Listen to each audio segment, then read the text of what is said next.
Bila ku dengar janji-janjinya, katanya cintanya seteguh atau gimana? Yang perempuan berdiri. Oh ini. Ayo. Ih, kenapa jatuh kamu itu? Ya. Ya, berdiri semua, berdiri. Berdiri semua. Assalamualaikum, selamat pagi. Semoga keadaan sihat. Anda menonton Malaysia hari ini. Kami menghidupkan pagi anda. Saya Sofia Nur Solehatun. Dan saya Fazli Fuad. InsyaAllah lah hari ini selama lebih kurang 1 jam kami berdua akan menceriakan hidup anda. Menceriakan pagi anda. Tapi dalam masa sama juga kami akan memberikan anda pelbagai maklumat-maklumat, informasi-informasi kan. Dalam pada kita nak ceria ni, kan, maklumat itu sampai juga. Kan? Betul. Dan ceria kita kena tahu juga apa yang penting di negara kita. Tapi hari ini kan Fad, kita akan bawakan sedikit sebanyak sisi kekeluargaan khususnya bagi pasangan kembar dalam satu keluarga. Kita baru saja saksikan tadi adik kecil tu.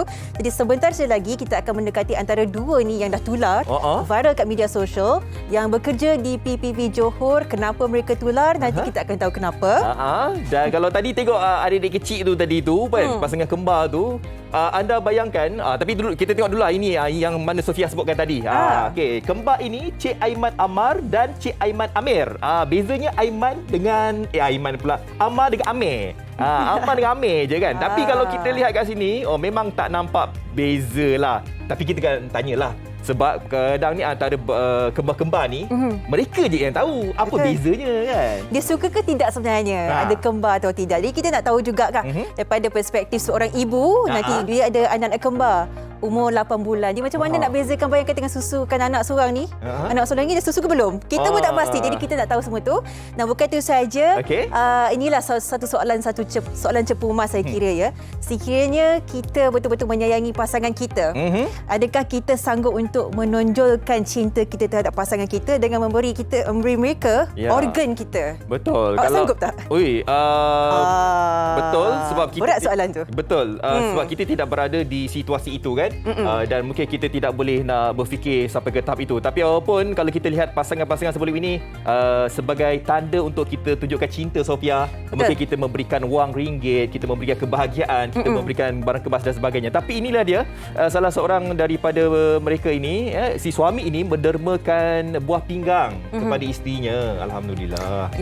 Dalam keadaan susah senang itu, setakat mana kita mampu untuk mempertahankan cinta kita terhadap pasangan. Jadi ini antara kisah inspirasi yang boleh kita kongsikan supaya kita lebih menyayangilah pasangan kita itu. Yalah, kalau kita nak tunjukkan kasih sayang kita kepada pasangan kita, ada bermacam-macam kan. Tapi kita doakanlah semoga pasangan kita ini sihat sentiasa. Tapi kita tidak tahu di penghujung nanti bagaimana, di masa akan datang bagaimana kan. Sebenarnya kita bawakan pasangan tersebut di Malaysia hari ini sebagai tujuannya adalah untuk memberikan inspirasi lah. Jadi kita akan tanyalah sebentar lagi kan, bagaimana agaknya. Kita tahu bahawa yang penerima ini kadang-kadang mereka ni mempunyai perasaan yang berbelah bagi. Satu perasaan sebab yelah kita sakit, pasangan kita tu sihat. Dan andai kata kalau pasangan kita mendermakan sebahagian buah pinggang, satu buah pinggang kepada kita, bagaimanakah beliau ingin meneruskan jangka hayatnya. Memang akan sihat, tapi kita tak tahu kondisi kesihatan itu bagaimana kan. Macam mana mereka memperkukuhkan lagi hubungan mereka, itu kita akan ambil tahu dan sebagainya. Dan begitu saja, semalam kita digemparkan satu hari penuh Afad dengan perkembangan politik kita. Yang kita fahamkan hari ini saja yang di-Pertuan Agong akan menerima semua surat akuan daripada ahli parlimen siapakah nama pencalonan untuk Perdana Menteri ke-9 Malaysia. Dan bukan itu saja, pada malam yang sama kita difahamkan semua parti dah ada senarai calon nama. Dan satu berita daripada Barisan Nasional juga. Daripada Barisan Nasional, mereka telah pun sebulat suara ingin melantik mantan TPM kita. Ini dia gambarannya, Datuk Seri Ismail Sabri Yaakob yang dikatakan mempunyai calon tunggal lah. BN mempunyai calon tunggal. Akhirnya senang sikit lah kan.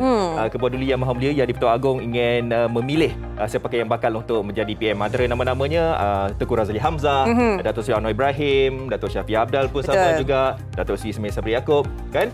Jadi kita kena lihatlah, kalau kita sebelum ini tak apalah, cerita-cerita pasal politik ni Nanti, kita akan nanti. simpan dulu. Betul, saya tahu dalam media majoriti, medsos nanti. majoriti 111 itu adakah Ya. mencukupi ataupun ada lagi faktor-faktor lain yang akan dipertimbangkan oleh Yang di-Pertuan Agong. di-Pertuan Agong. Ya. Baik, itu saja buat ketika ini kita akan bawakan nanti di dari meja medsos. Okey. Tapi sebelum itu kita nak teruslah bersama dengan pasangan suami isteri ini yang sang suami sanggup menderma buah pinggangnya. Ya. Pengorbanan yang besar tu. Betul, satu pengorbanan yang cukup-cukup besar. Kita terus saja bersama dengan Cik Muhammad Hilmi Muhammad Isa, suaminya dan juga isterinya yang tercinta, Puan Noratika Abdul Latif. Assalamualaikum kedua-duanya. Selamat pagi. Selamat pagi. Waalaikumsalam, selamat pagi. Oi, dia duduk di tempat yang berlainan ke? Satu kat luar, satu kat dalam ke macam mana ni? Kita orang kerja. Oh, bekerja. Bekerja. Wow. Saya kan jaga Terima kasih. penjarakan dalam rumah. Itulah dia ingat kuarantin ke apa kan? Ya, kan? Tapi terima kasihlah walaupun bekerja, sanggup juga untuk melapangkan masa untuk memberi inspirasi ni. Betul. Kepada penonton di Malaysia hari ini. Silakan Sofia. Ya. Okey, kita mungkin nak tanyakan sedikit sebanyaklah keadaan anda berdua masing-masing mempunyai satu buah pinggang setiap seorang. Adakah keadaan kesihatan kedua-duanya okey, stabil, bagaimana? Ya. Mungkin Encik Hilmi nak kongsikan dulu. Saya mula dulu. Ya, silakan. silakan. Okey, selepas saya dan isteri menjalankan operasi untuk pemindahan buah pinggang.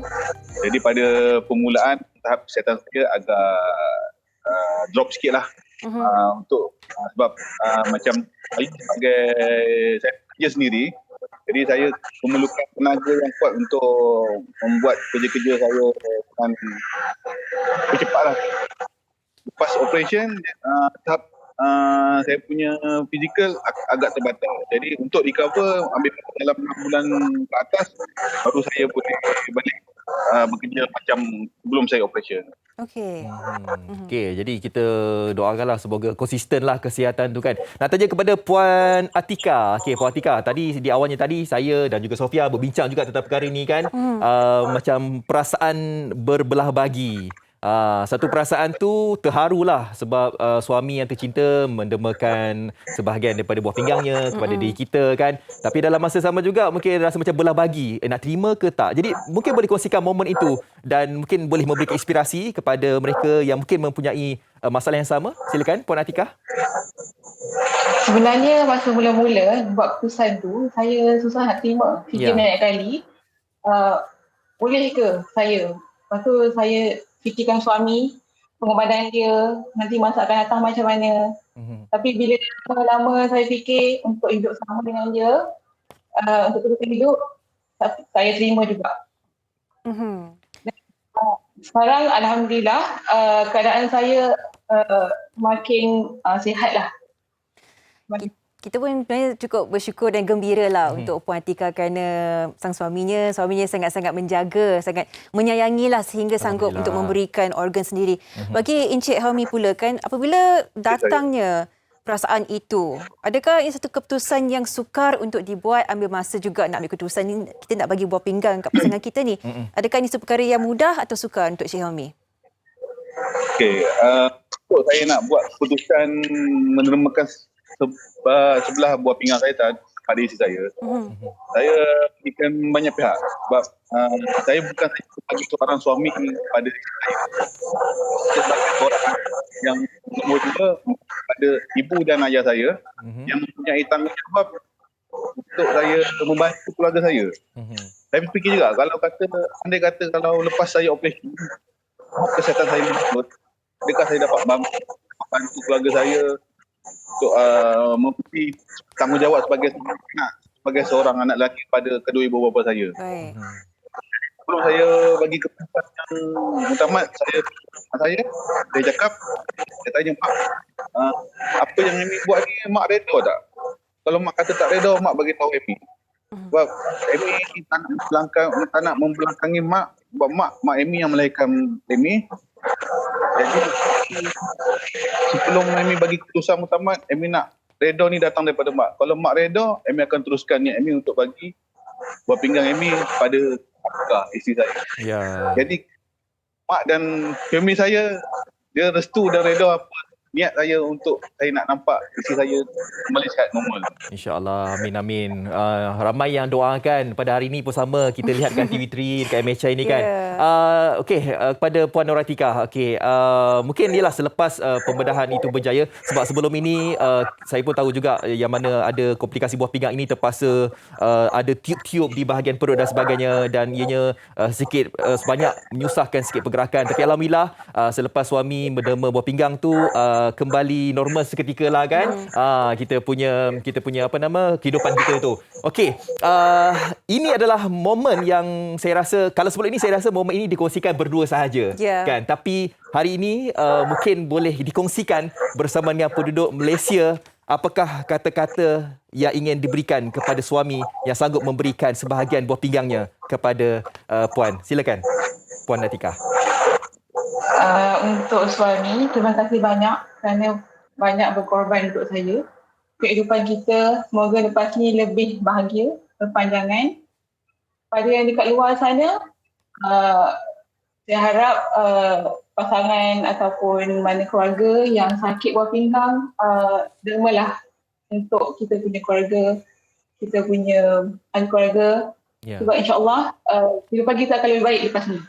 InsyaAllah. Amin. Dan kita pastinya mendoakan agar hubungan anda berdua terus berkekalan sampai bila-bila, lebih kuat kita harapkan. Dan ucapan sedikit Encik Helmi kepada isteri. Adik si abang Noratika binti Abdul Latif, saat nikahi Noratika binti Abdul Latif, yang abang akan setia hidup mati terhadap kepada isteri abang. Walaupun apa yang terjadi, abang akan jaga isteri abang mampunya abang mampu sampai nyawa abang, dan sampai bahagian kita daripada dunia, dari dunia hingga ke akhirat, hingga ke syurga. InsyaAllah. Amin, amin. Alhamdulillah. Macam saya sebut tadi, hari ini jutaan penonton mendoakan kebahagiaan, berpanjangan. InsyaAllah. Amin. Okey. Dan kita juga doakan agar kesihatan kedua-duanya lah. Kepada Puan Atika dan juga Encik Helmi, kesihatan itu berpanjangan. Dan hubungan itu akan kekal utuh sampai bil-bil jannah. InsyaAllah. Amin. Itu yang kita doakan. Terima kasih menjadi inspirasi kepada kesemua pasangan-pasangan di seluruh Malaysia. Kita harapkan yang terbaik untuk kalian berdua. Terus menyayangi sama sendiri, terus jaga sama sendiri. Terima kasih. Terima kasih. Assalamualaikum.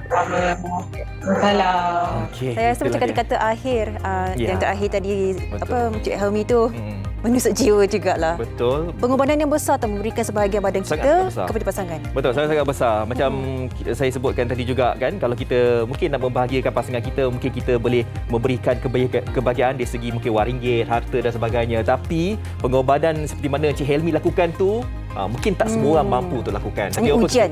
Ujian, ya. Kita doakan yang terbaiklah untuk semua pasangan-pasangan. Okey, Sofia, kita nak berhenti berehat. Sebentar lagi saya nak berjumpa dengan kembar. Kembar yang pastinya akan berkongsi apakah cabaran mereka dan mengapa menarik untuk mempunyai satu pasangan kembar. Segalanya di Malaysia hari ini. Jangan ke mana-mana. Okey.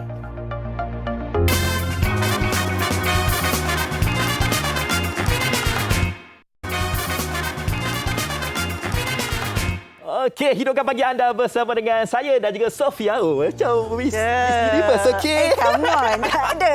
Okey, di Malaysia hari ini, okey, nampak tak? Saya dengan Sofia makin lama makin macam nampak lebih serupa.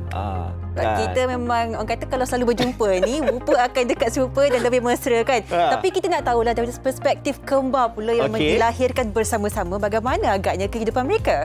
Kan. Ada juga, ianya macam ada masalah jugalah. Kalau orang yang macam, yelah, tertukar. Tapi lebih takut kalau tertukar pasangan. Itu lain macam. Saya kata banyak sangat drama ni. Kembar tu duduk rumah tapi baru dia keluar kan. You paling untuk I lah. Tiba-tiba.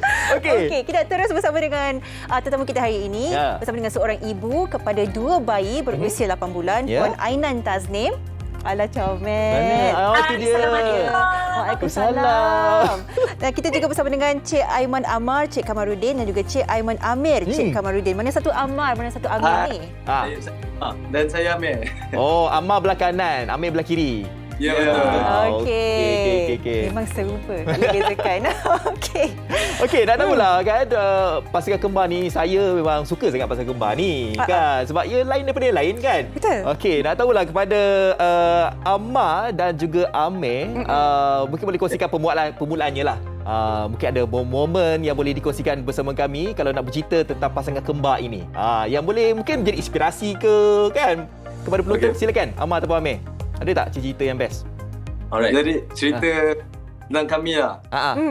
Jadi orang biasa kata kembar ni ada insting, ada telepati. Betul? Ya. Dan perkara tu sebenarnya kadang-kadang ada yang betul, ada yang tak betul. Jadi ada satu ni, saya dengan Amma main teka-teka. Pilih nombor 1 sampai 3. Okey. Dan 13 kali straight, betul. Jadi Serius lah. Betul. Okey. Wow. Okey. Itu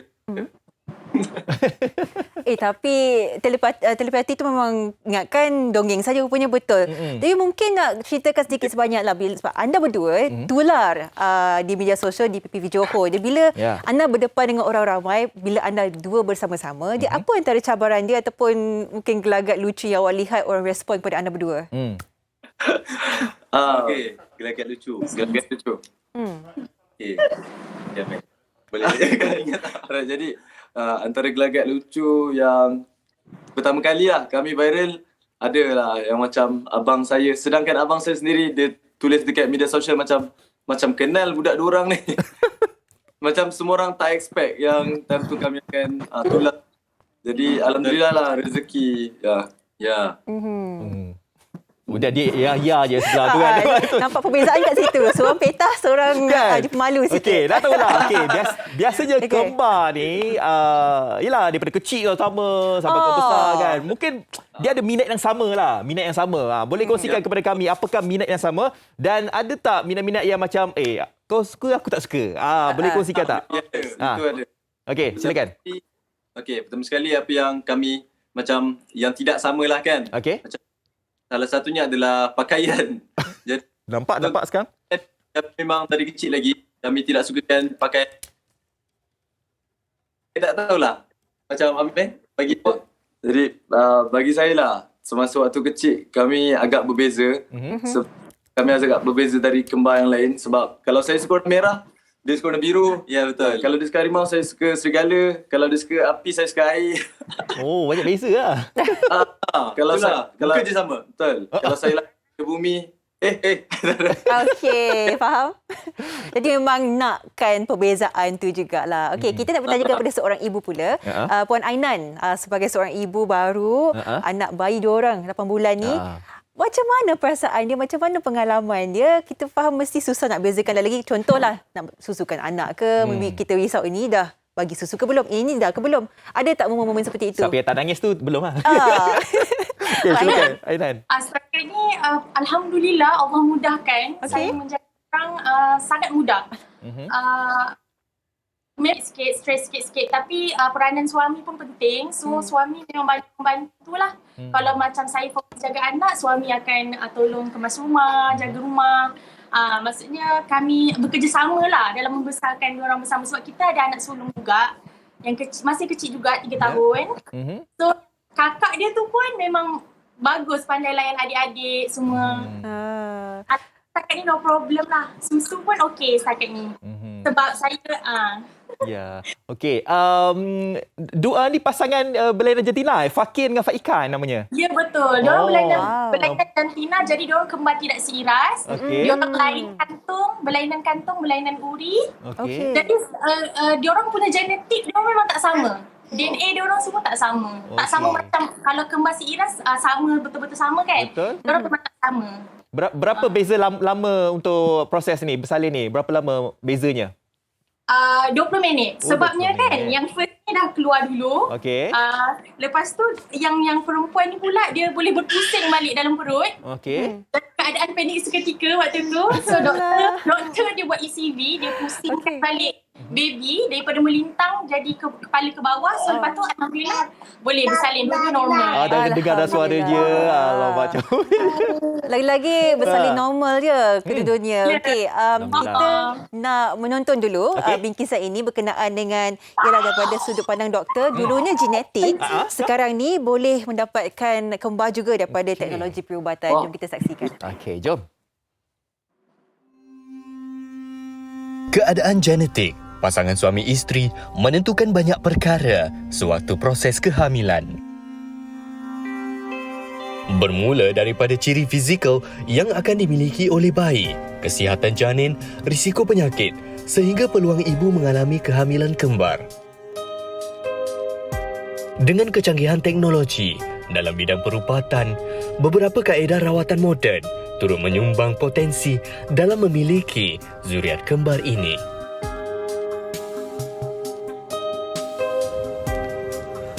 Baik, sekarang saya bersama dengan Dr. Azam Muhammad Noor untuk mengetahui dengan lebih lanjut berkenaan dengan bayi kembar.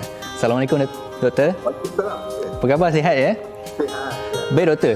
Kalau dulu sering kita dengar untuk mendapatkan bayi kembar ni perlu ada genetik keluarga dan sebagainya. Jadi dengan adanya teknologi perubatan zaman sekarang ni lebih mudah untuk pasangan yang menginginkan bayi kembar. Jadi mungkin perkongsian doktor. Bayi kembar ni, ada beberapa perkara yang menyebabkan seseorang tu boleh mendapat bayi kembar. Pertama is genetics. Kedua ialah jika ibu tu usianya lebih lanjut daripada 30 tahun, kebarangkalian mendapat bayi kembar pun tinggi. Ketiga ialah kalau katakan dia dah banyak anak pun boleh dapat. Dan keempat adalah this thing lah yang what we call IVF, atau di mana mereka inducekan pregnancy tu. Mereka meletak lebih daripada satu telur di dalam untuk dalam yang boleh menyebabkan bayi kembar tu boleh berlaku. So these are the new techniques lah.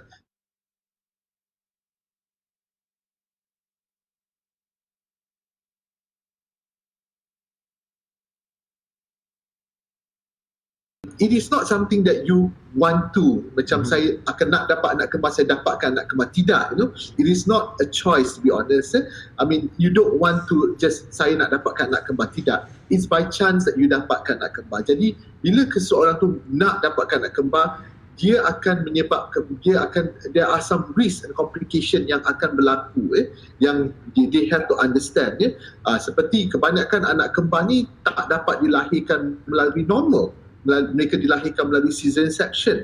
Kebanyakan anak kembar ni ada yang masalah yang saya terangkan tadi. So ini bukanlah sesuatu yang saya boleh choose, macam saya nak pilih baju, saya nak pilih baju merah, kuning, hijau, saya nak anak kembar. It's not something that you should be choosing lah. It's not something that's right. So saya rasa benda ni bukanlah it's not a trend. You should not make it a trend that I want to have twin pregnancy, because twin pregnancy pun ada masalah-masalah tertentu yang kita akan dapati.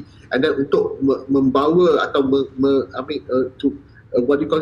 bring them up, twin baby ni pun is quite challenging, kerana mereka pun you got two person demanding your attention. Just imagine, that can be quite demanding for a parent lah. Bukan senang. Baik doktor, satu perkongsian sangat padat dan jelas hari ini.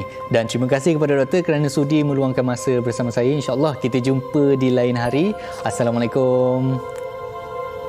Baik, kepada pasangan yang merancang untuk mendapatkan bayi kembar, ini bukan satu pilihan. Dan untuk mendapatkan bayi kembar ini memerlukan persediaan yang rapi dan juga pengetahuan berkenaan dengan risiko yang akan datang.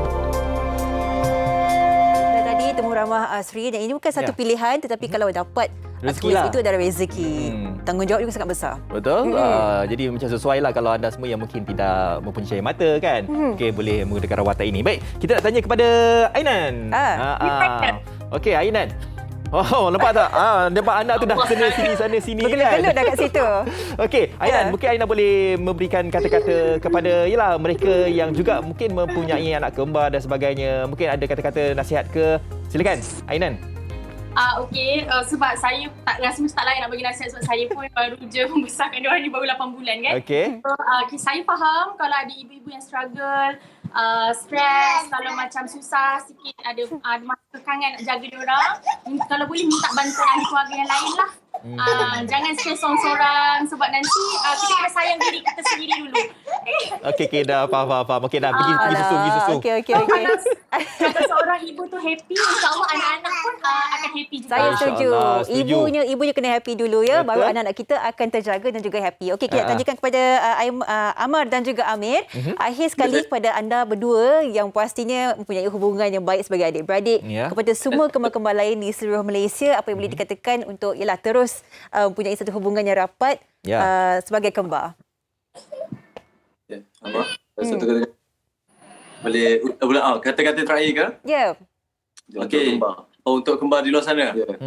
Jadi kepada korang kembar di luar sana, syukurlah sebab korang sebagai seorang kembar, and orang kata dalam hidup ni ada 7 orang muka sama dan korang dah salah satu darinya. Kembar itu anugerah daripada Tuhan. So kami dilahirkan dengan tubuh badan yang sempurna dan juga mempunyai cara. So kami sangat bersyukur. Pakailah kelebihan yang korang ada. Terima kasih. Dan jaga diri, stay safe. Sekarang ni pandemik ni memang ramai yang tengah, so kami harap sangat yang orang dapat vaksin secepatnya. Dan saya harap rakyat Malaysia jadi rakyat yang prihatin. Lagi-lagi waktu pandemik ni ramai yang memerlukan bantuan, jadi ringankanlah tangan. And kita bantu orang, insya-Allah. Allah. Amin. Ya, bukan saja kembar, malah memberikan inspirasi, kata-kata semangat lagi kan. Kalau jumpa mereka bolehlah ke PPV Johor kalau yang berpeluang tu ya. Ucapkan terima kasih kepada kedua-duanya, Puan Ainan Tasnim dan juga Amar dan Amir sudi meluangkan masa. Okey. Thank you. Bye-bye. Assalamualaikum. Boleh bagi Fakir ke Faika tu yang nangis tu? Bagi susu dulu. Okey. Saya dulu teringin tau nak ada anak kembar. Ya? Teringin Teringin. Mengandung sekali dapat 2. Bukan dulu. Tak terlambat lagi. Tak terlambat lagi. Umur apa. Tapi ada ni, saya nak kongsikan. Ni fakta menarik dan juga satu lagi fakta menarik dan fakta pelik. Ada yang mengatakan dekat sini bahawa kalau sesiapa yang melahirkan pasangan kembar ini, berkemungkinan hidup ibu tu akan lebih lama. Itu kajian yang dilakukan di Amerika Syarikat. Saintifik, ya. Menarik. Sebab apa? Sebab ibu yang melahirkan anak ini kan, 2 anak kan ataupun lebih, dia kan macam kuat sikit, memberikan tenaga yang lebih waktu ketika itu. Jadi mungkin ada proses-proses genetik dan sebagainya. Saya tak tahulah. Itu fakta di luar negara kan. Jadi lebih kuat dan sihat lah. Kerana penjagaan 2 anak ni bukan mudah. Berkaitan dengan umur apa semua ni, kita kena panjatkan kepadanya lah. Okey, baik, kita terus saja nak kongsikan banyak lagi benda yang menarik. Sebentar lagi saya nak bersama dengan Ustaz Hanafiah Abdul Malik nak kongsikan tentang pembangunan dan juga pengurusan MTS PAS. Segalanya di Malaysia hari ini. Jangan ke mana.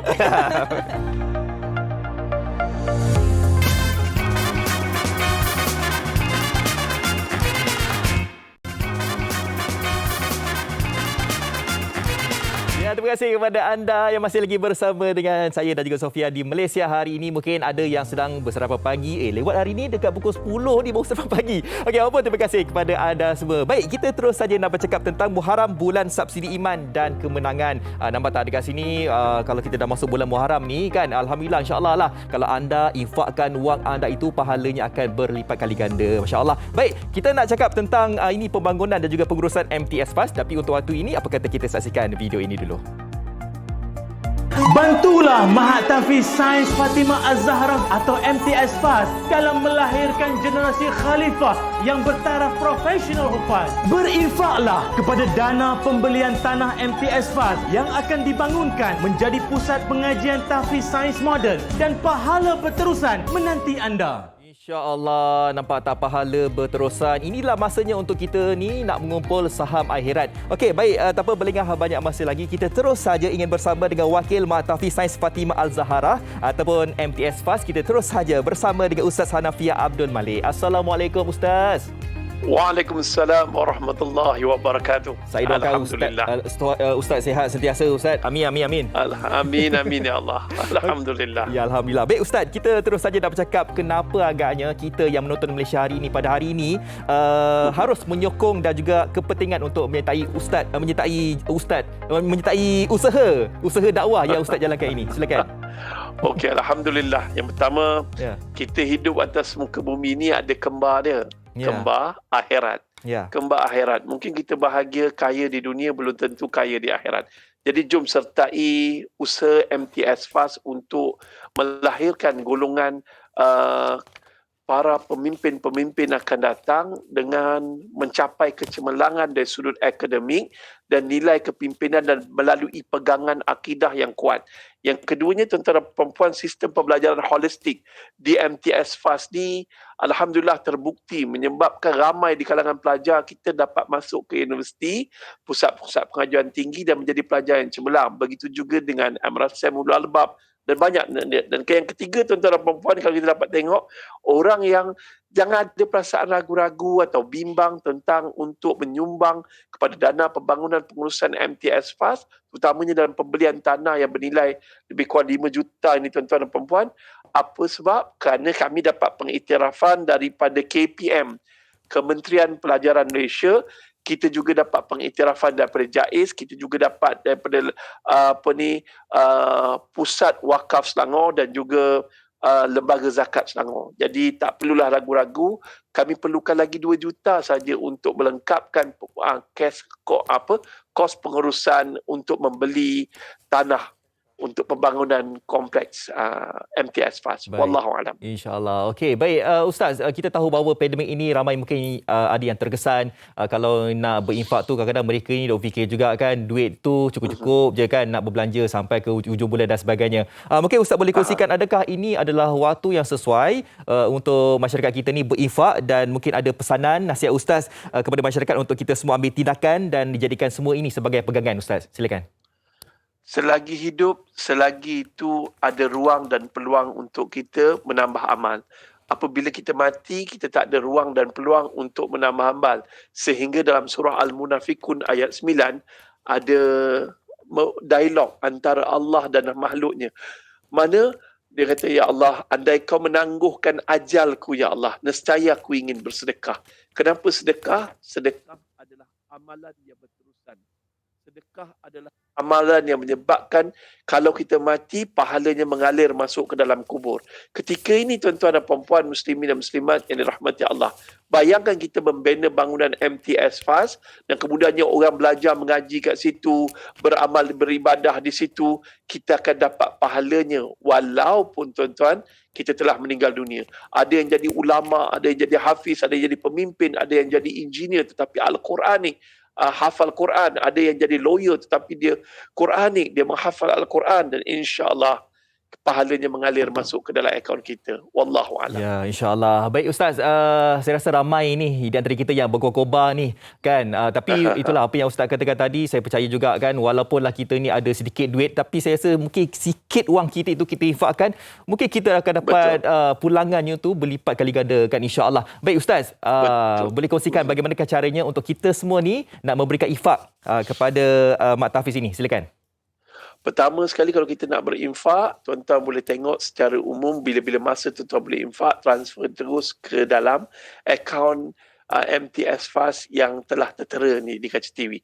Dan tuan-tuan juga boleh berminat untuk wakaf ataupun buat sedekah secara berterusan dan melalui program e-legasi kami dengan cara QR code ni. QR code ni tuan-tuan scan saja dan tuan-tuan akan dapat maklumat di laman web terus. Dan sebagai penolong amil bertauliah Lembaga Zakat Selangor, tuan-tuan, MTFS layak menerima semua jenis zakat dan 50% daripada hasil zakat tersebut akan disalurkan oleh Lembaga Zakat Selangor kepada pembangunan tahfiz fisabilillah ini. Dan kemudiannya tuan-tuan, siapa juga yang nak berwakaf melalui wakaf kaki persegi pun boleh menyertai dan hubungilah nombor telefon yang tertera di kaca TV. Dan ini adalah bulan Muharram, bulan yang pahala kita berganda-ganda. Pahala ni besok hari boleh berpuasa, hari Jumaat ni pun boleh sedekah.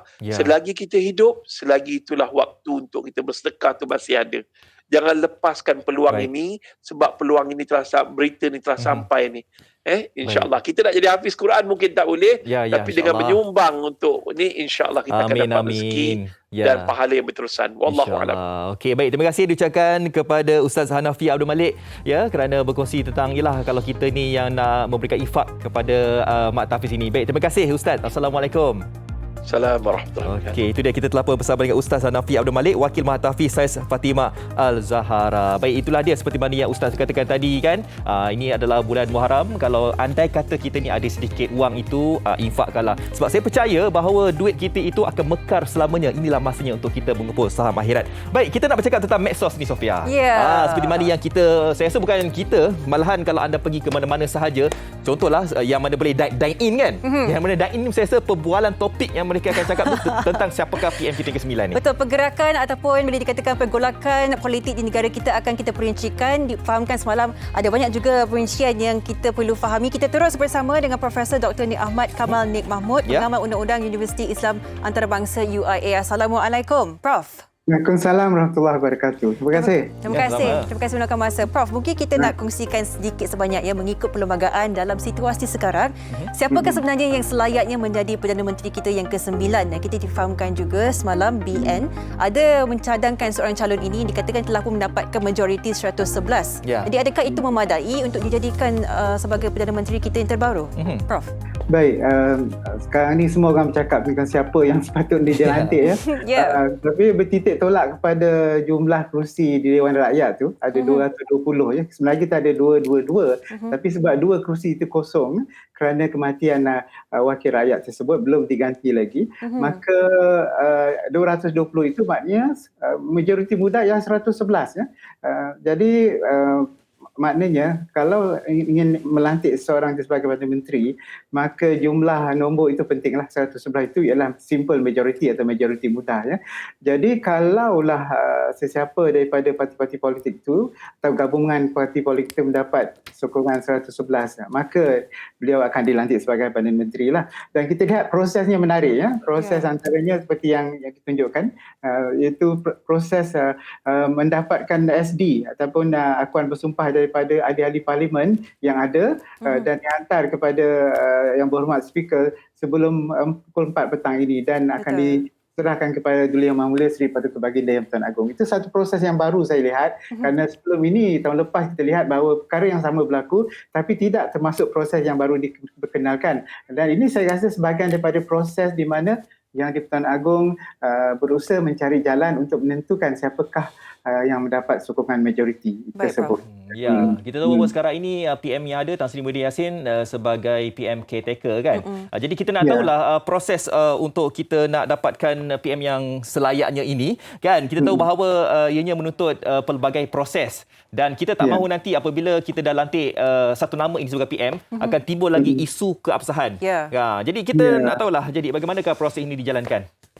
Okey, kalau dah selesai maknanya Yang Pertuan Agong puas hati seorang itu telah mempunyai sokongan majoriti 111 atau lebih, maka biasanya tiada masalah untuk Yang Pertuan Agong menjalankan kuasa baginda untuk melantik.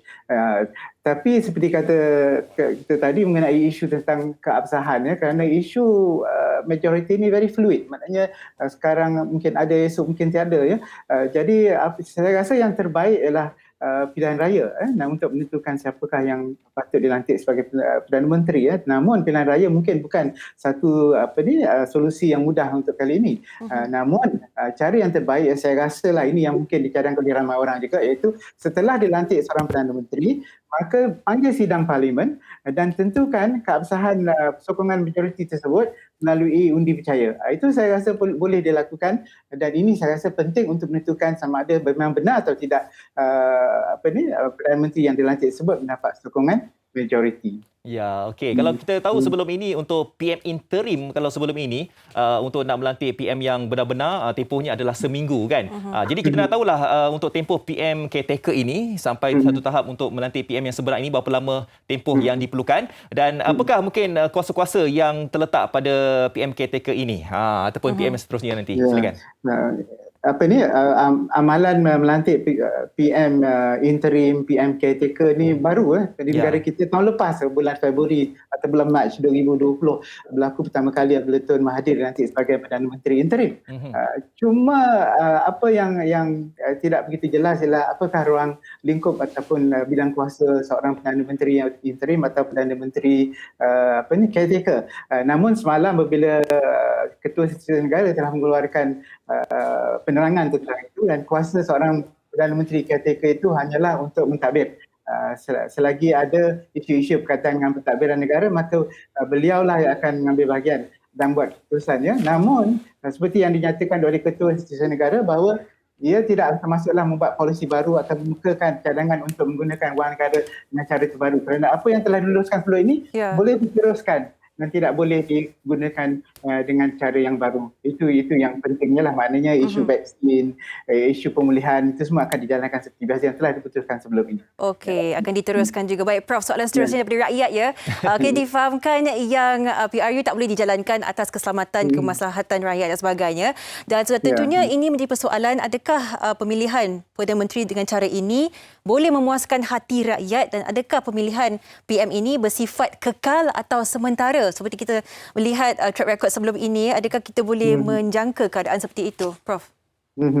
Jadi isu kestabilan sebuah kerajaan itu memang sentiasa dibincangkan, dan kalaulah sebuah kerajaan itu ditubuhkan dengan hanya mempunyai 111 atau kurang daripada 140 misalnya, kerana 140 itu mungkin yang paling terbaik lah, walaupun belum mencapai majoriti 2/3, tapi namun melebihi 140 atau dalam lingkungan 140 itu mungkin yang selamat lah.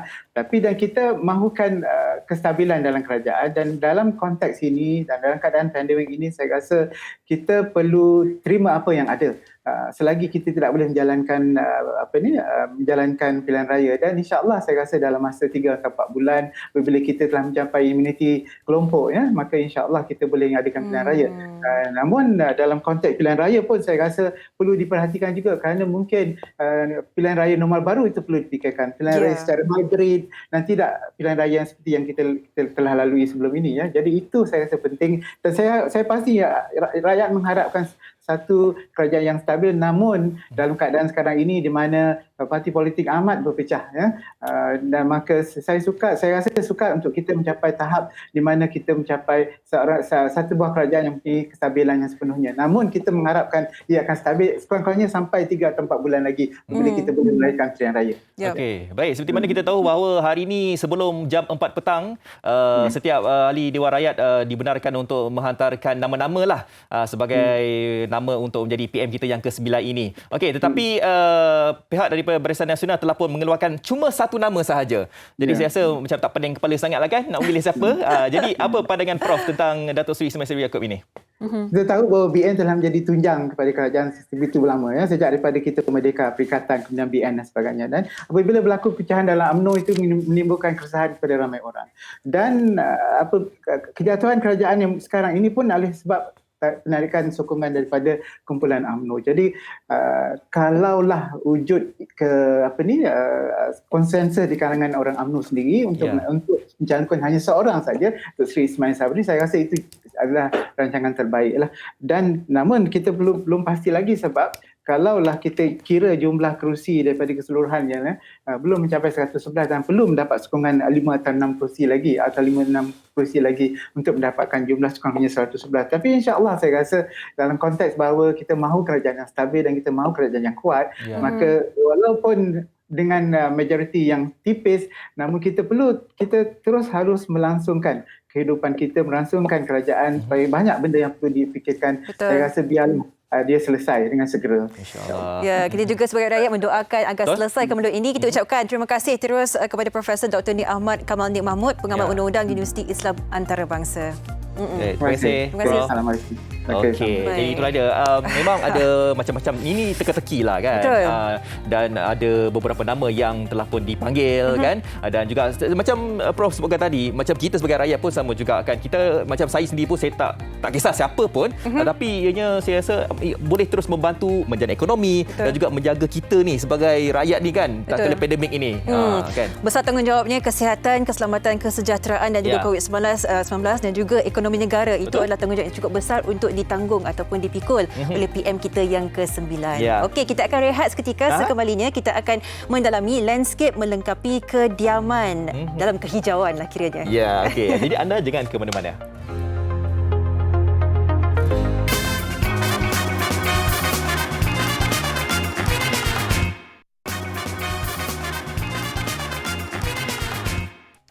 Masih menghidupkan pagi anda di Malaysia hari ini bersama Fazli dan juga Sofia. Dan segmen kali ini kita nak mendalami dekor perhiasan rumah berkonsepkan kehijauan. The hijau. Kan. Tapi sekarang ni kan mesti hujan apa semua. Saya rasa kalau kehijauan ni lebih elok kalau cuaca panas apa semua kan. Tapi okey juga. Tapi tenang juga. Tenang juga kan mata memandang. Okey, kita terus saja ingin bersama dengan orang yang bertanggungjawab lah dalam membina landscape ini. Kita terus saja bersama dengan Anas Syofri Muhammad Syof, pengasas bersama The Hutans. Okey, dan kita terus saja juga bersama dengan Putri Nur Erni Syuhada Izamuddin, pengasas bersama juga The Hutans. Assalamualaikum kedua-duanya. Selamat pagi. Sedapnya nama. Waalaikumsalam. Hai. Hai. Oh, saya ingat berlatar belakangkan hijau-hijau. Itulah. Tak ada? Belum? Belum lagi. Belum lagi. Okey, kita terus nak tahulah, anda berdua memang pakar, kita melihat visual tadi, tetapi bagi orang seperti kita yang biasa-biasa ni, contohnya kita ada bajet yang kecil untuk ruangan yang kecil, apakah langkah pertama yang boleh menambahkan kehijauan dalam ruang rumah tu? Okey, biasanya kalau macam kita mempunyai laman yang kecil, tentu kita akan menggunakan modal yang kecil.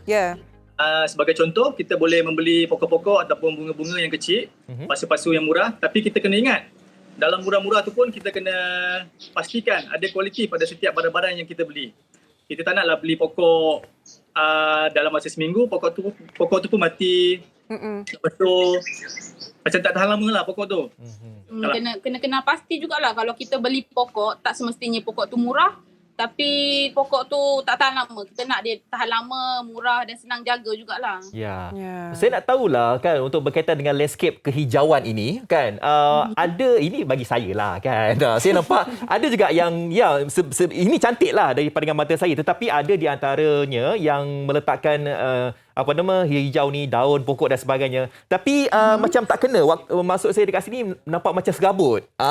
Jadi macam mana kita nak meletakkan kesesuaian landscape itu supaya sejuk mata memandang itu? Macam mana? Ni orang pakar ni. Sebenarnya nak jadi benda tu macam matching dengan laman tu, at least kita kena tahu konsep rumah kita tu. Okey.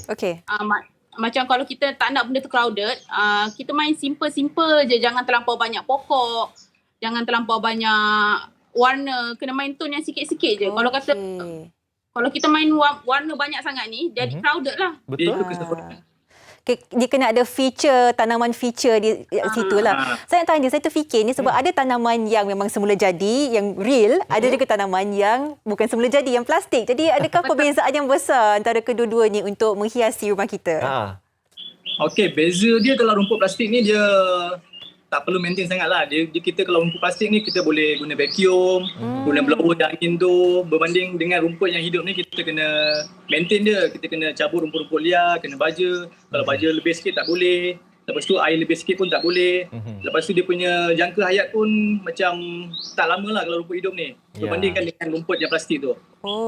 Saya nak tahu lah. Sekarang pun dah tak guna sangat pokok yang hidup ni. Sebab tak larat nak maintain. Ramai yang tak larat nak maintain.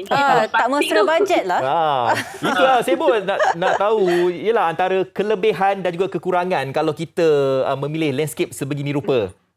Boleh kongsikan tak apa yang bestnya, istimewanya, dan juga mungkin ada cabaran-cabarannya yang harus kita lihat kalau nak mengenakan landscape sebegini. Sebab saya tahu nak jaga pokok ni bukannya susah. Senang. Betul. Kan? Silakan. Okey. Untuk yang kata tadi kelebihan guna rumput hidup dengan rumput tiruan tadi. Kalau kata guna rumput tiruan ni low maintenance lah, kita tak payah jaga dah. Kira macam long term, kira 10 tahun tu maintain dia hijau dia. Kalau kata kekurangan dia pula, biasalah orang sekarang kata tak ada oksigen sebab plastik kan. Kan cair pula kat rumah tu. Okey, jadi ada cabaran di situ dan kita tepuk dada tanya selera lah mengikut bajet dan sebagainya.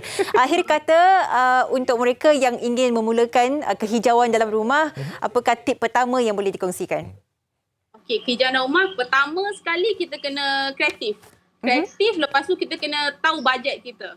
So tak adalah nanti kita over budget pula. Lepas tu nanti jaga main beli je pokok, tak tahu cara jaga.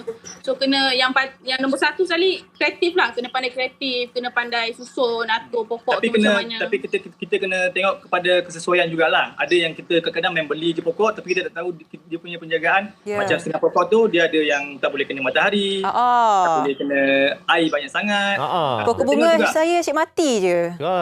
Tu maksudnya tangan awak tengah panas tu. Tak boleh tanam pokok. Okey, baik. Terima kasih kepada kedua-duanya. Kalau misalkan kita nak dapatkan idea apa semua, macam mana? Ada IG ke apa ke? Ada. Boleh follow IG kita dekat The Hutan. Okey. Instagram ada, Facebook pun ada. Okey, nanti kita check nanti The Hutan. Tapi kalau misalkan kata rumah saya macam rumah kalian berdua, jangan marah. Tiru idea dia. Ambil inspirasi je.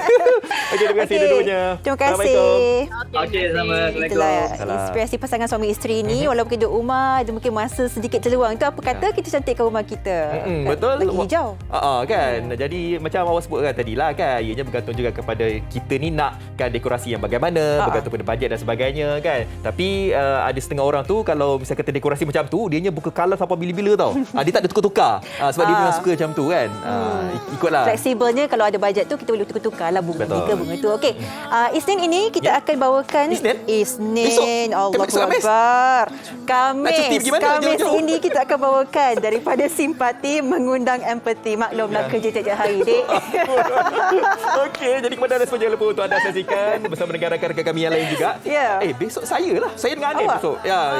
Di Malaysia. Di Malaysia hari ini. Jadi terima kasih kepada anda semua dari apa yang kami kongsikan pada hari ini. Dapatlah memberikan anda sebagai sumber inspirasi. Betul. Terus ceria hidupkan pagi anda bersama kami di Malaysia hari ini. Assalamualaikum. Bye-bye. Bye.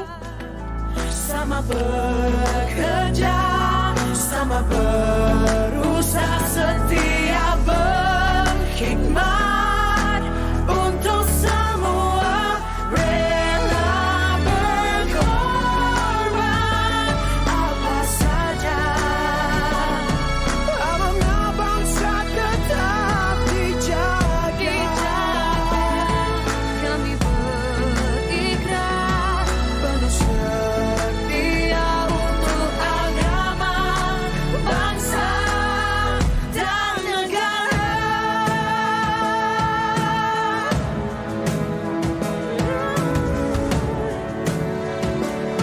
Heyalah, demi negara yang tercinta, dicurahkan bagi